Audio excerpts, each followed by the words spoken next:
Hello and welcome to episode 22 of Nova's Only Trash Food podcast. Today is the 19th of August 2013.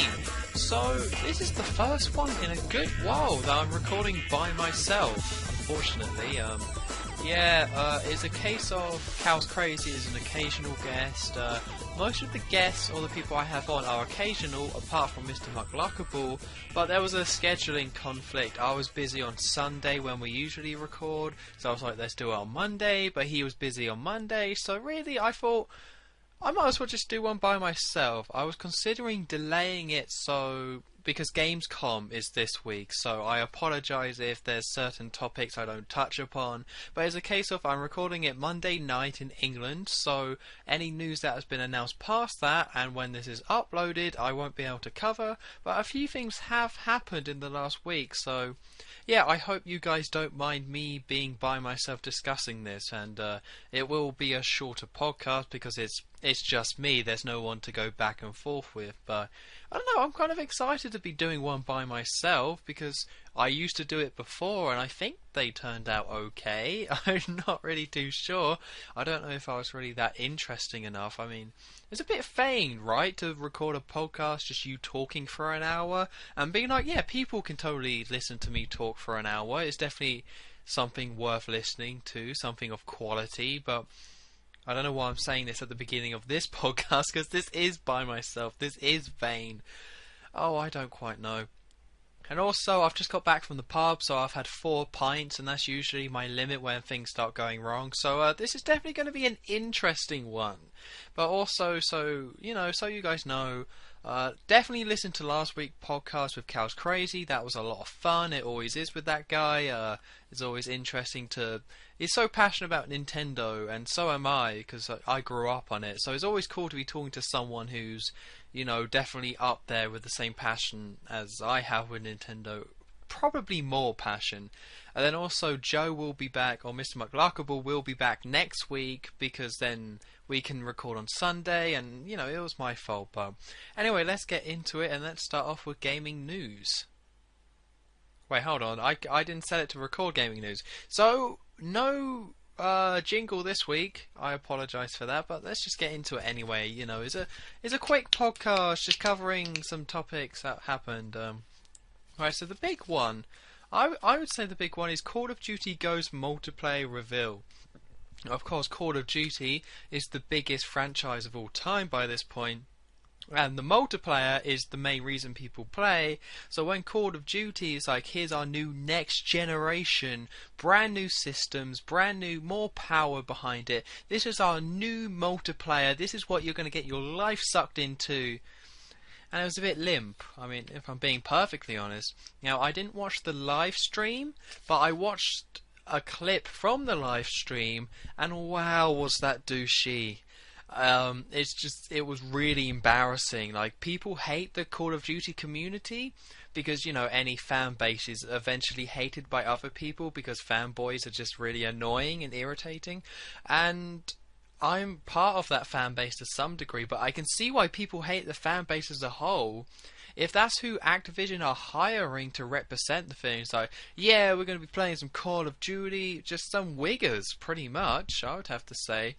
And also, in case you are only half listening to the podcast, I did say wigger, so no need to get racially upset. But yeah, it was embarrassing. It was just a bunch of douchebags.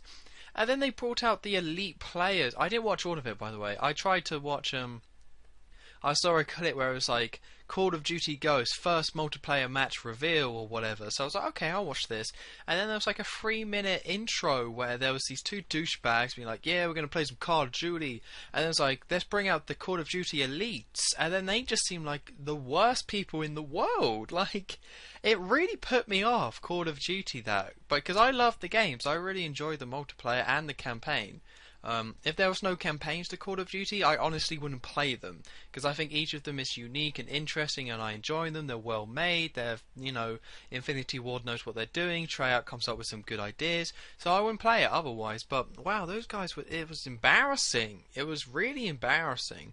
So I didn't watch all of that, but I did see some clips online about the multiplayer, and I don't know. I'm not smitten. I'm not really that excited for it, but I'm excited about the idea of Infinity Ward once again making a Call of Duty game with the multiplayer.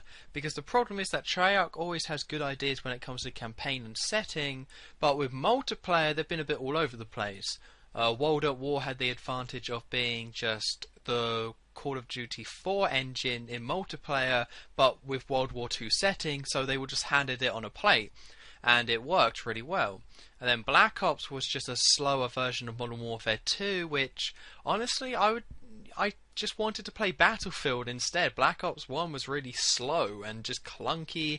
The map design was terrible. The guns felt really weak. Like, they just felt really quite terrible. I didn't hate the multiplayer, but it was one of the worst ones, especially after Modern Warfare 2. And then Black Ops 2 multiplayer was terrible, like awful. That's the game, and that's the multiplayer that made me give up on the series. It was the first time that I was like, okay, I've played the multiplayer for a good while now. I'm going to sell my copy of the game because I have no interest in playing it anymore. So I'm really happy that Infinity Ward are back on the helm when it comes to the multiplayer. So really the multiplayer reveal didn't excite me. It was just a case of Infinity Ward back at the helm, great. The maps looked good, the guns looked good. There was obviously a lot of polish to the multiplayer. One thing that people have been saying about the multiplayer that I have to disagree with is that they're saying how, Battlefield 4 blew this out of the water because of how much was going on with Battlefield, and they're doing so much. But I kind of think that they've completely missed the point. Like, the bizarre thing about Call of Duty is that it attracts the people who like it, and it also attracts the people who hate it. And it's really bizarre when you're trying to just look up information. It's like, I like Call of Duty, so I want to see new stuff about the new game. And then I just have to, go through this sea of hate. Like, why are you wasting your time? Like, there's a lot of games I don't like. It's like, the way people get immersed with Call of Duty who hate it, it's like if you didn't like a band, but you went out, brought their album, listened to it all day, and then said how terrible it was. Just avoid it. And that's what I don't get. Like, people should just avoid Call of Duty because it's one of those things where with most stuff on the internet, the hate fuels it. If people didn't hate and oppose Justin Bieber so much, then he wouldn't have got so popular. And it's similar to Call of Duty. If you raise it up by giving it any sort of credit. So that's why I don't get the people who go online and hate Call of Duty so much. You can have your own opinion on Call of Duty. You don't have to like it. That's not my point. If you dislike it, then you don't buy it and you don't acknowledge it, and you just separate yourself from that game and that game series. You don't link yourself on the side of hatred. It doesn't make any sense. You're not doing anything. No one's actually going online and being like, new Call of Duty. Wait a second, this guy said there's a bunch of faggots playing. I'm not playing that game. It doesn't make any sense. It's just one of the things where some people just can't let stuff go. They can't be like, okay, Call of Duty is really popular. I have to tell the masses I don't like it. But actually, I played Black Ops 1 and that was kind of... It's so hypocritical, it's bizarre. Because if I don't like something, I don't attach myself to it. But let's get back to topic anyway, it doesn't matter. So the multiplayer, it looked good. I was really disappointed with something, so it's like, the multiplayer trailer has an Eminem song about being in the war zone and not being surviving. And I was like, well, really? You want to do another Eminem track? You've done it with every single game so far. But really, it looks good. Like I already said, I'm excited to have Infinity Ward at the helm, because Modern Warfare 3 is the best Call of Duty game, in my opinion. It's the most well-rounded. It does a lot of stuff cool in the campaign. It has a lot of extras to it. The multiplayer is like the pinnacle because it's the combination of all the other multiplayers brought together with so many different modes, so many different guns, just so good, great map design, just perfect. So a next generation version of that is exciting. Now the question is, for me anyway, is do I upgrade to a PS4 or an Xbox One for Call of Duty? Because let's be honest here, what else is there to buy? There are no launch games that are like killer. People slagged off the Wii U saying, there's no launch games that are like, yes, I have to get this console to play that. But both the Xbox One and the PS4 are launching with none of those games. Now, I'm not saying they don't have any games, I'm just saying there's no killer game. You know, there's no Gears of War, there's no Halo, and on the PS4 side of things, yeah, there's Killzone, but Killzone is kind of dying down. It's a lot of franchises that are kind of dying down. There's no big reason. With the PS4, you have Knack, and then, Knack. Though on the Xbox One you have a terrible reboot of Killer Instinct made by the people who made Silent Hill Homecoming. And you got Rise, which just looks terrible. So there's no killer thing. So it's a case of, for me anyway, do I want to play these multi-platform games like Watch Dogs, Assassin's Creed, Call of Duty, Battlefield? Do I want the next generation versions of that, or am I happy playing the 360 PS3 versions? Now, of course, it's hard to make that decision at this point in time because, you know, we haven't seen that much of the current gen version of those games. So I can't really make that decision, but when I'm looking at stuff like the Call of Duty Ghost multiplayer reveal, I'm thinking, yeah, that looks great, but do I want to spend all this money on one? Of course, if I'm buying one, it's a PS4, which again puts me off because PlayStation has never really catered towards first-person shooters that much, so it'll be a risk buying a PS4. The Xbox One is more for first-person shooters if it wasn't such a, you know, run by scumbags. But anyway, you know, it's just, I can't make that decision yet, but that's all I was thinking when I was watching this multiplayer reveal. Either way, it looks like, you know, brand new maps, new weapons, there's a lot of tweaks going on. It's mostly tweaks, but I like that they're keeping to the arcadey feel, but then they're expanding upon it. And that's what I really want. The graphics look smooth, it runs well. Like Battlefield, I feel like they're going towards a case of, it looks good, Battlefield 4, but it's a case of you play a half-an-hour game and 2 of those minutes are awesome and the rest, like Battlefield 3, is a bit dull. Unless you're playing with people you actually know in real life. But Call of Duty is all about arcadey action, and I like that because you can have a good time playing with friends and you can have a good time playing by yourself at the same time.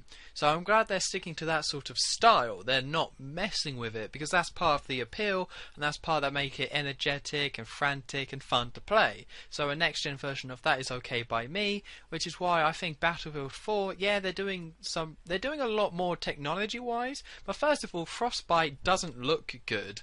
Frostbite has always been about scope over graphical just niceness. Like, it's not as polished as Infinity Ward's engine, and they just go for more. So the skyscraper thing is awesome, but again, if you just see that every game, I think Battlefield 4 is more likely to get old than Call of Duty, because Call of Duty is what it is straight away, but Battlefield is all about, whoa, I can drive a tank and shoot out a building down, but then once you've done that twice, you're like, who really cares? But I'm going to move on from this anyway. So Call of Duty Ghost multiplayer reveal, it was a bit limp, full of douchebags, but it's still, the game itself looks pretty good. They're not doing anything that different, but I don't mind that.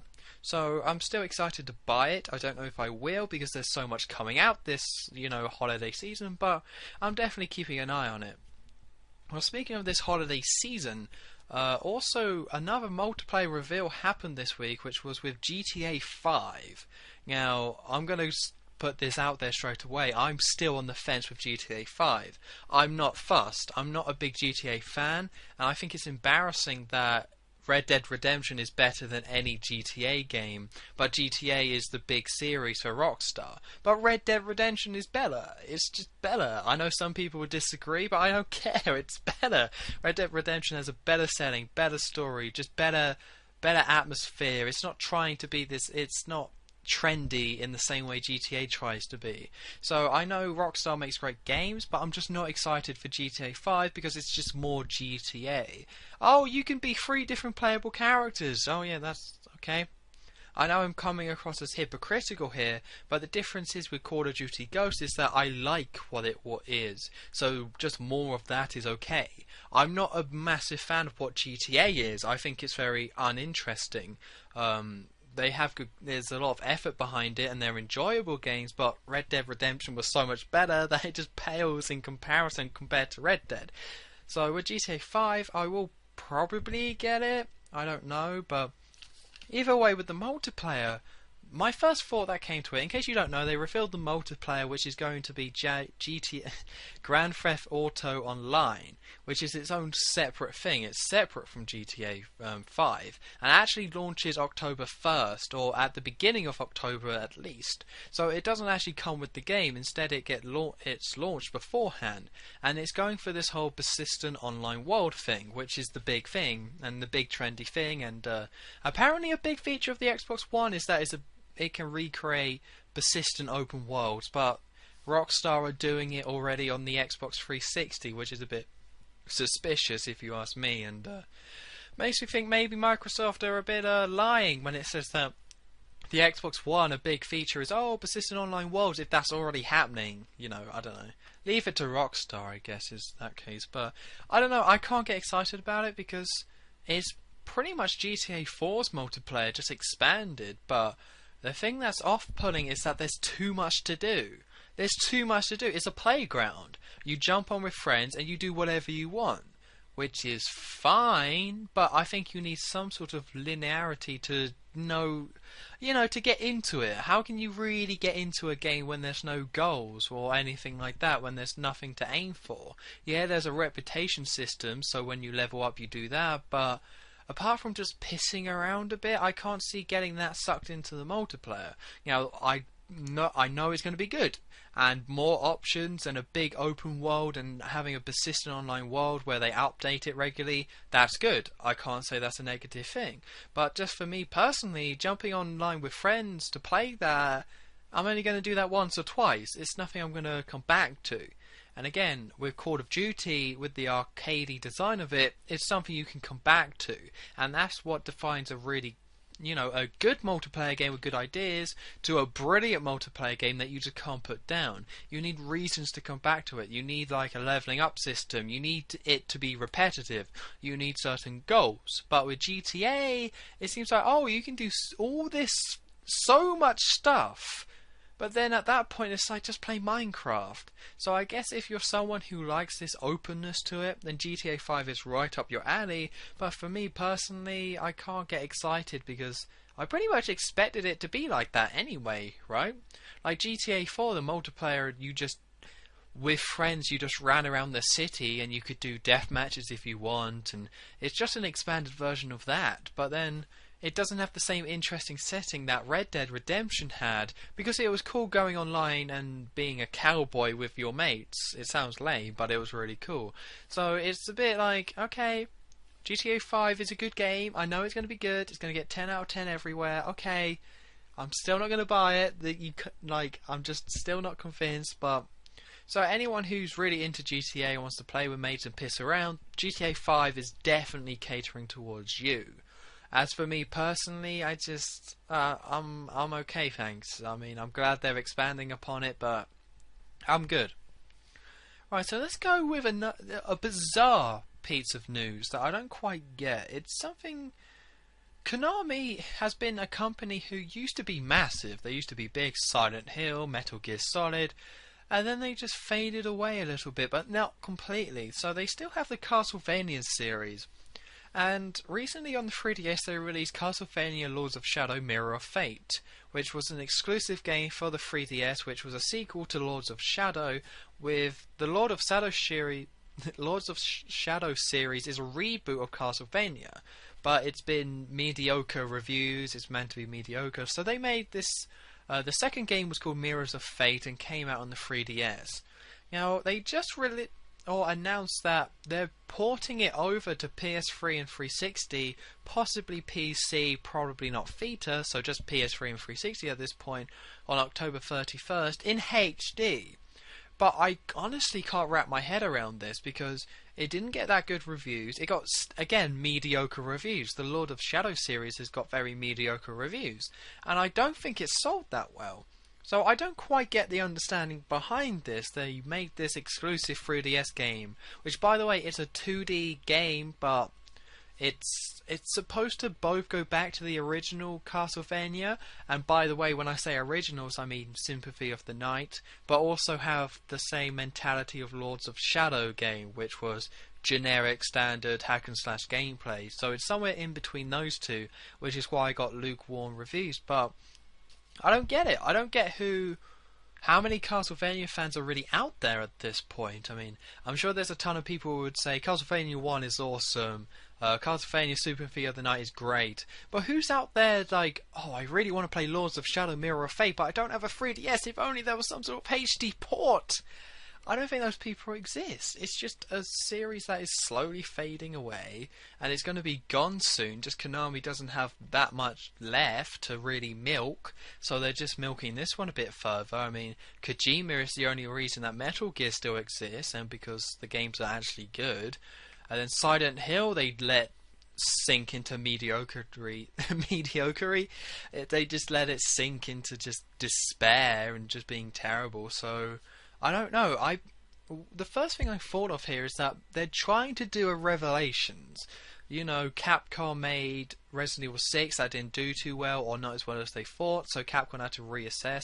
But they made Resident Evil Revelations in the same year, believe it or not, and it did well. It didn't do amazingly, but people liked it, it sold well, and people just enjoyed the game, and enjoyed it more than Resident Evil 6, so they ported it to the consoles for HD to try and get people excited about Resident Evil. So I feel like that this is what they're trying to do. That Konami is trying to be like, right, this game, we're going to port this game and get people excited about Castlevania, because Lords of Shadow 2, by the way, comes out this year. But I don't think it's going to work. It's just a bizarre thing to do. I mean, I can kind of see the logic, but I just can't see this selling at all. Like, who's going to buy this game? Who's going to buy the HD version? I don't know, because nobody's excited about it. Like, a lot of people with Revelations were saying, when 6 was out, it was like, yeah, 6 sucks, but Revelations was actually pretty good. That was the general consensus. So it makes sense to then port Revelations to console so everyone can enjoy it and get into Resident Evil. Castlevania, no, not even close. Like, not even close. No one cared about Mirrors of Fate. It got swamped over by Luigi's Mansion and Fire Emblem, and it was, you know, so on the 3DS it didn't really do too well because people were playing other better games. And then, but it's not a case of it was actually amazing and people missed out. It was a case of it was not. It was okay, so who really cares? So a HD version of it is just a bit bizarre. And also, it's the same team making the Lords of Shadow series. Konami, once again, just gave one of their big franchises to a random developer. I think they're called Mythical something. And they just gave it to them, and Lords of Shadow didn't sell terribly, so now they're in charge of Lords of Shadow. They made Lords of Shadow 1, Mirrors of Fate, and they're making the second one. So, Konami are just idiots. They should just give it to talented people, people with ideas. They seem to just give it to whoever they can make. It seems like a money issue, you know, like with Silent Hill. Because Team Silent was part of Konami, they were probably making the games for very little money. So it seems like they could hire out lesser known Western developers to make their Silent Hill games, because they could do it for little money, so the fan base would still buy the games and they will still make their money back, so they don't have to invest in a big AAA project. And I would guess this is what's happening with Castlevania, where this one team, a very unknown team who have done some not good games in the past, they just make the Castlevania games now, but they make it for so little money that Konami, there's enough Castlevania fans to justify making these games and people still buy them, but it doesn't matter if they're bad or not because they're made cheaply. I would assume this is what's going on. Again, this is just speculation by my part, but that seems to be Konami's philosophy with this. Like with Crystal Dynamics, they finally made a good Silent Hill game with Silent Hill Shattered Memories. I didn't really like it, but most people did. And people say, oh, the good Silent Hill games, 1, 2, 3 Shattered Memories. That's what people say. But then, of course, Climax was then moved on to the Tomb Raider games and became bigger. So that's why I'm assuming Konami then moved away from them, because they didn't have to pay them as much. But I don't know. This seems like a greedy move by them to have Castlevania, Lords of Shadow, Mirrors of Fate, whatever, Sympathy of the Darkness on HD, because it's just misguided, I think. Right, so the final bit of news is that Ubisoft are making a JRPG, which sounds brilliant, by the way. All the details we have at the moment, again, this was announced earlier today, and if there's more details released on this, then I apologise, and if there are any more details, then I'll talk about it in next week's podcast. But yeah, Ubisoft announced that they're making there's a small team within Ubisoft making this game called Child of Light, which is a JRPG inspired by Final Fantasy VI using the same engine as Rayman Legends, the UbiArt engine.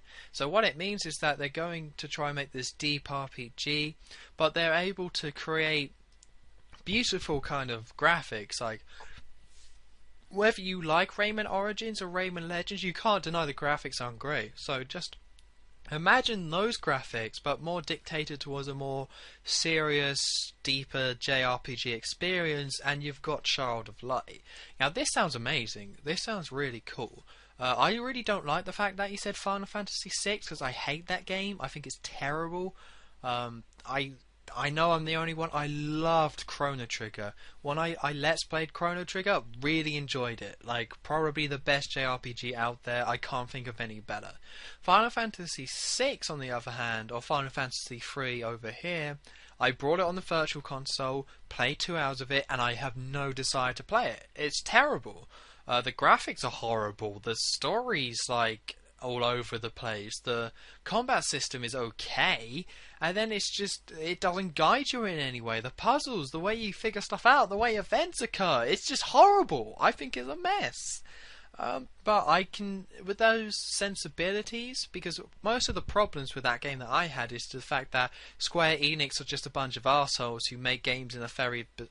Or the people in charge of the Final Fantasy series are so stuck up their own arse, and obviously always have been, with their setting and tone and the characters they're developing, that they never realise that an actual person is trying to enjoy their game. So they don't care about basic stuff like, I want to be able to run around the map like in Chrono Trigger. But there's something about Final Fantasy that just turned them into such pretentious assholes, and I think that started at the very beginning, and I think Final Fantasy VI is a good example of that. So the fact that Ubisoft are making this game instead, inspired by it, makes me think that they're actually going to make a game that's fun to play and take all the good parts, and having these gorgeous graphics is just... I'm really excited about it. I want more information about it, but this is definitely going to be one I'm keeping an eye out on because it sounds perfect. Ubisoft make good games apart from Far Cry 3, and the Rayman Legends engine, UbiArt, is an awesome engine, and it just sounds like they know what they're doing with this one. So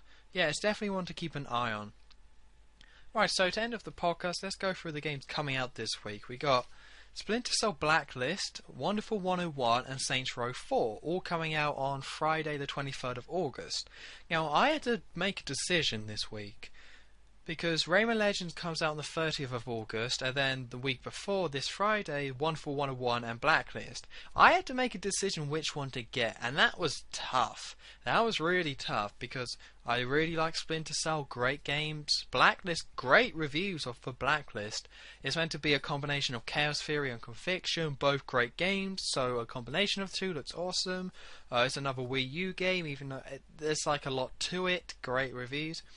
Then the Wonderful 101 is a unique IP, and it's made by Platinum Games, who are an awesome developer, published by Nintendo, and it's exclusive for the Wii U.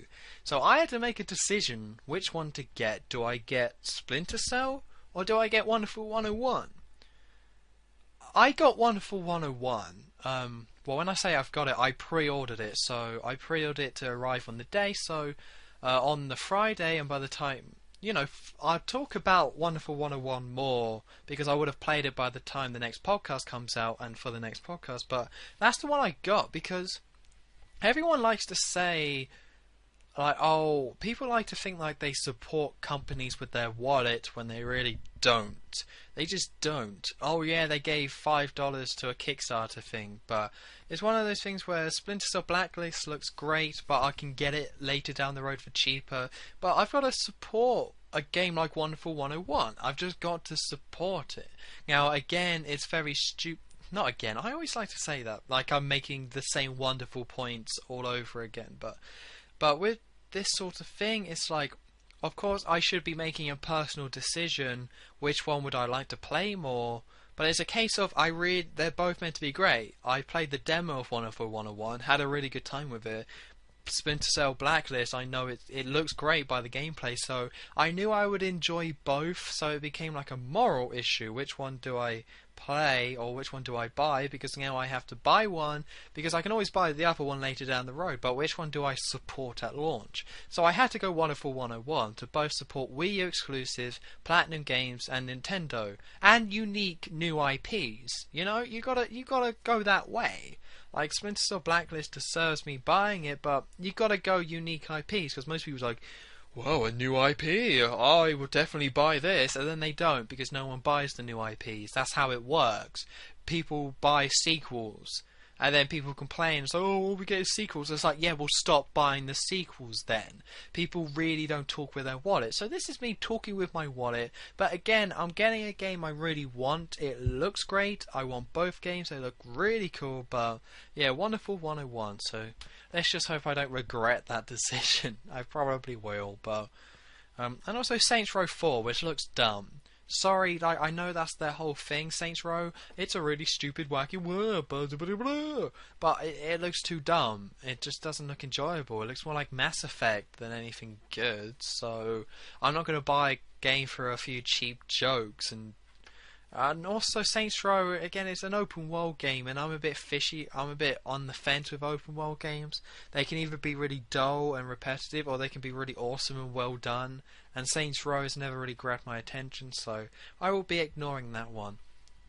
Well, in the spirit of me saying it's just me, so I'm going to do a short podcast, I'm going to end of the podcast. So, of course, don't forget to, check out the other podcasts, check out Cal's Crazy one, check out the previous ones, because there's a lot of good stuff going on there. And if you want to leave a comment, that's cool. I think I've said an unpopular opinion on most of the stuff I've talked about. Not on purpose, maybe I haven't, though, I don't know. So, yeah, leave a comment or whatever, and also it'll be back to a full-length hour podcast next week with Mr. McLuckable. I just wanted to get this one out the way because there was stuff to be covered, and I apologise for skipping out on the Gamescom stuff, but if there's any Gamescom stuff that's about, then it'll be covered next week with Mr. McLuckable, and it's going to be a good podcast. So, I've been Onson23. Don't forget to check out previous podcasts, and I will see you next week.